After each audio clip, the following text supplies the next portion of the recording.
자, 우리 잠깐 기도하시고 우리 시간을 함께 한번 시작해 보도록 하겠습니다. 기도합니다.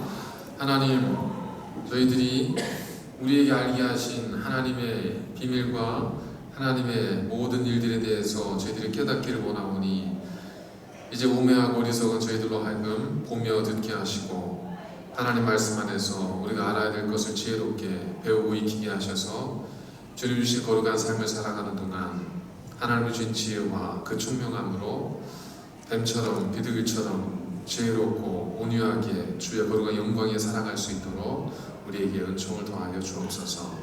예수님의 이름으로 간절히 기도드립니다. 아멘. 자, 이게 아마 한 2번 건너뛰었나 보네요, 그죠? 2번이니까 벌써 지금 몇 월이에요, 그러면? 야, 8월이니까 6월, 5월에 하고 6, 7월 건너뛰어버렸네. 2번 안 했을 뿐인데 벌써 한 분기가 지나가버렸네요. 자, 정말. 오늘은 이제 그 성령님에 대해서 한번 저희들이 교리적인 부분이기 때문에 이걸 전체를 다 이렇게 나눌 수는 없어도 그냥 한번 저희들이 기독교에서 어떻게 성령님을 이해하고 있고 어떻게 성령님에 대해 생각해야 되는지 하는 부분을 잠깐 좀 나눠보도록 하겠습니다.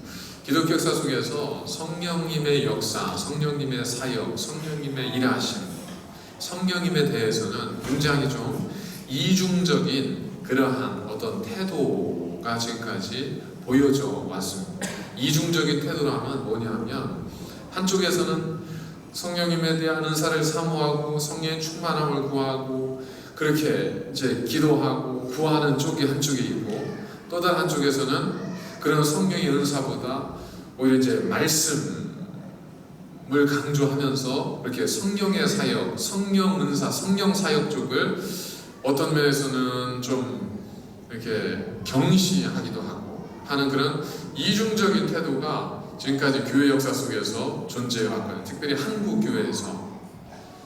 근데 그렇게 된 게 분명한 어떤 그 이유가 사실 있습니다. 한국 교회만이 아니고 세계 많은 교회들도 그런데 그런 이유가 분명히 있는데 예수님께서 그 십자가 달려 돌아가셨다가 하늘로 승천하시고 이제 예수를 믿는 그리스도인에 의해서 기독교, 크리스천리티가 이제 서서히 정립되어져 갈 그때 이제 기원 후 이제 그 AD 그 1세기, 2세기 요때쯤에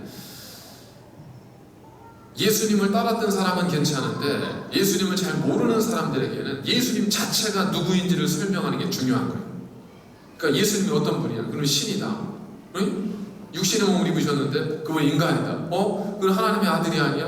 그분은 신이고 인간이다. 이 문제에 대해서 여러 가지 어려운 삼위일체 교리 자체가 어렵고 예수 그리스도의 신과 육신, 이 완전한 신이셨고 완전한 육신이셨다는 이 부분에 대해서 교리가 정립되어지는데 굉장히 시간이 좀 많이 걸렸어요. 거기에 많은 시간을 투입하고 에너지를 투입하다 보니까 상대적으로 하나님은 워낙 구약에서부터 여호와로 존재해 오셨으니까 그 하나님에 대해서는 더 뭐 이렇게 논할 필요가 없었고 예수님에 대해서 예수님이 승천하시면서 예수님이 누구신가 그분이 어떤 분인가 하는 기독론 이 크리스천리티에 대해서 이제 막 정립이 되어져 가는 과정인데 이미 예수님께서는 성령님을 약속하셨고 보혜사 성령님의 활동을 이미 우리에게 말씀해 주셨잖아요. 그러다 보니까 교회는 제도적으로는 아직 성령님의 사역에 대해서 정리하고 이렇게 그것들에 대해서 이야기할 준비가 안 돼 있는데 이미 성령의 역사는 개인적 체험으로만 나타나는 거예요. 그러다 보니까 교회는 지금 예수님이 누구인가 여기에 집중해서 막 정리를 하고 있는데 한쪽에서는 예수님을 믿는 사람들 가운데 성령의 역사들이 나타나면서 막 이제 한쪽에 난리가 나는 거예요.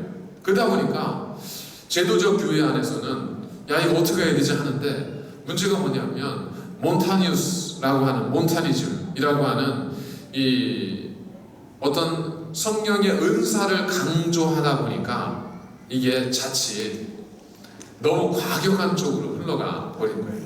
그래서 은사 중심주의라고 하는 거 있죠.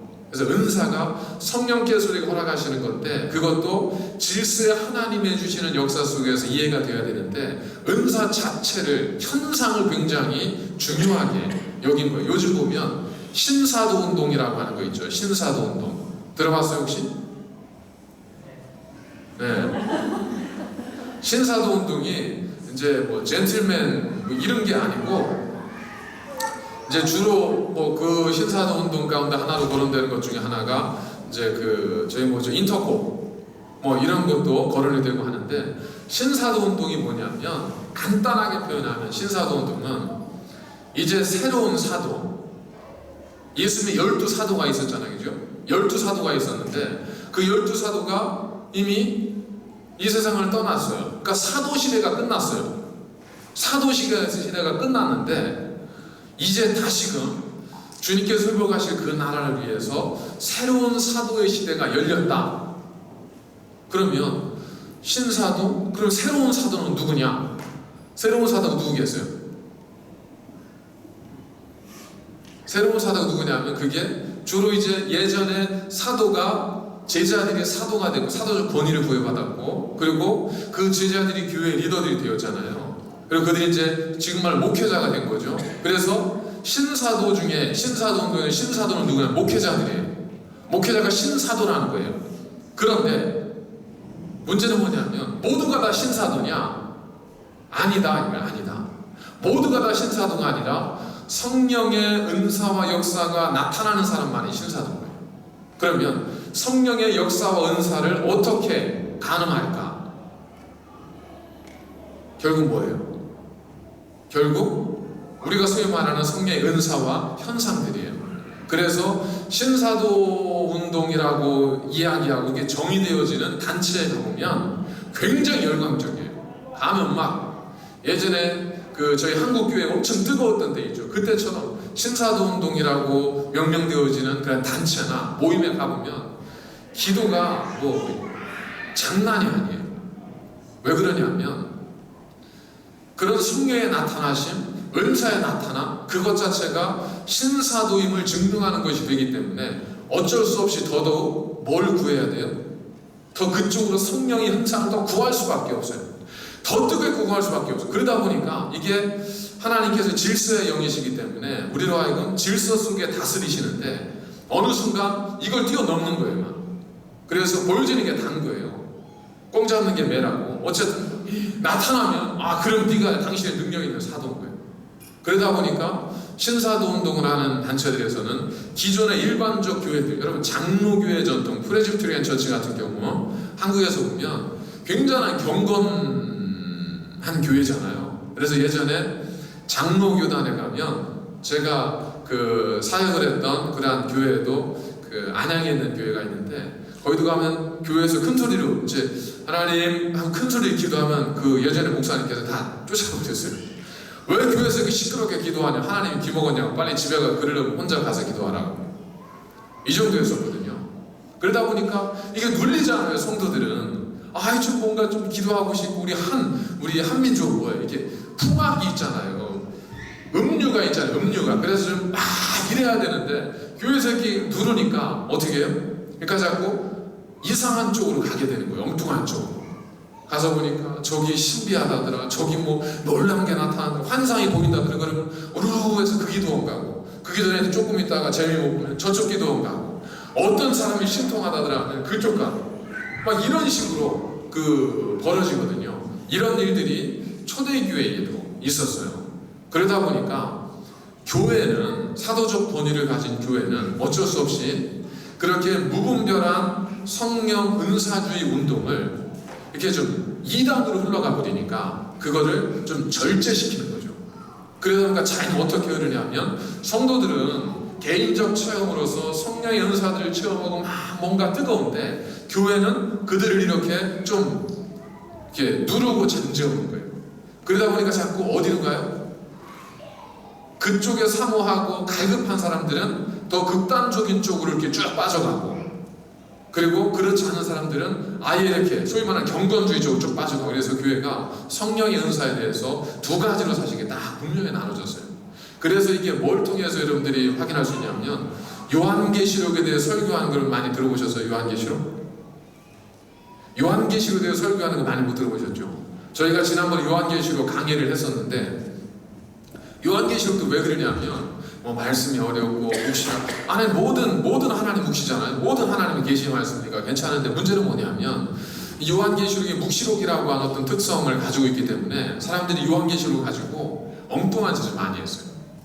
거기에 이게 이거다, 이거가 이렇게 되는 거다, 14만 4천 이런 거다 이러면서 요한계시록을 자기의 어떤 임의로 막 해석을 해버리고 비유적 해석을 해버리고 이러다 보니까 2단, 3단, 4단들이 대부분 거론하는 성경이 요한계시록이었어요. 그러다 보니까 자연적으로 정통 교회에서는 요한계시록 자체를 그걸 가지고 사람들이 엉뚱한 짓을 하니까 그걸 제대로 파헤쳐서 제대로 그 말씀을 설교를 해서 의미를 전달하면 좋은데 그쪽으로 가지 못하고 야 이거 잘못 건드렸다 해서 2단, 3단 가니까 거기 안 가게 된 거예요. 그래서 문제가 있어서가 아니라 야 이거 잘못 건드리면 이거 2단 3단 문제 생겨서 그쪽으로 안 가게 된 거예요. 그러다 보니까 교회들이 다른 성경에 대해서는 설교를 많이 하는데 요한계시록에 대해서는 설교가 많죠. 그게 하나님의 말씀이 아니라서가 아니라 잘못돼서가 아니라 그런 그 요한계시록을 통해서 그 잘못된 사상들이 만들어지니까 거기에 대해서 경계한다는 것이 경계 단계를 뛰어넘어서 경시하는 쪽으로 이렇게 교회가 흘러갔던 것처럼 성령의 운동도 성령의 역사도 그렇게 자꾸 좀 약간 이렇게 절제를 시키니까 튕겨져 나가서 더 극단적인 쪽으로 성령 운동이 막 나타나니까 교회는 어쩔 수 없이 이단이나 이런 그 사상을 막기 위해서 좀 더 누르게 되고 그러다 보니까 더 빠져나가서 한쪽은 완전히 그냥 불받았고 한쪽은 그런 거 보니까 야 저래는 안 돼, 저 난리 나서 저래는 안 돼 해서 한쪽은 경건하게 그러고 하다 보니까 성령의 역사에 대해서 이렇게 극단적인 이중적인 이러한 태도가 교회에서 이제 생겨나게 됐습니다. 이런 역사가 있어요. 그러니까 이게 준 긍정적인 측면도 있고 부정적인 측면도 있죠.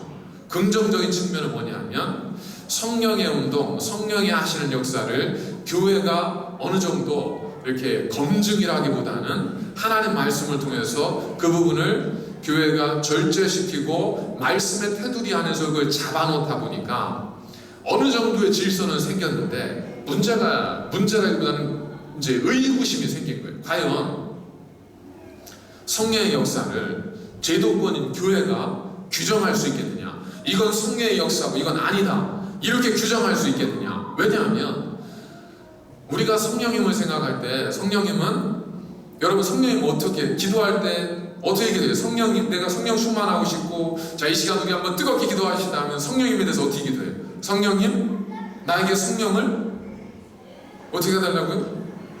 부어주시고 막 이렇게 기도하잖아요. 그죠? 그러니까 성령이 부어주면 어떻게 되는 거예요? 마치 그 빈 우물에 물이 꽉 찬 거죠. 성령님이 내게 부어주면 내가 꽉 차는 것 같은 힘이 생기고 능력이 생기는 것 같은 거죠. 그러니까 성령님은 부어지기만 하면 되는 거예요. 근데 그게 아니잖아요. 성령님도 성부, 성자, 성령님이 삼위로서 동일한 하나님이시잖아요. 그 하나님이 하시는 일을 교회가 이건 하나님이 하는 일이다, 이건 아니다라고 딱 규정을 짓는 것 자체가 이게 옳은가라고 하는 이 의문이 제기가 되는 겁니다. 왜냐하면 하나님의 역사는 온 세계 우주 만물 가운데 나타나고 성령께서는 성령의 주권적인 그의 능력을 따라서 역사하심을 나타내는데 몇몇 교회에 어떤 지도자들이 모여서 이건 아니다, 이건 너무하다, 이건 기다, 괜찮다라고 하는 것 자체가 오히려 사람이 성령 하나님이 하시는 일을 제한하고 규정하는 것이지 않겠는가라고 하는 그러한 이제 문제의 직면을 했기 때문입니다. 그러니까 이런 장단점이 있었어요. 긍정적 측면에서는 좀 기독교를 보호하는 이단 사도로부터 기독교를 보호하는 그러한 측면이 있었는가 하면 어떤 부정적인 측면에서 보면 교회가 제도적 교회가 오히려 하나님을 규정하는 듯한 그러한 어떤 모습이 비춰지기도 했다는 겁니다. 그래서 예전에 이제 저는 제 중고등학교, 초등학교도 마찬가지고 어렸을 때부터 태어났을 때부터 제가 자랐던 교회는 이제 기장 소속 교회인데 굉장히 성령에 충만한 교회였었어요.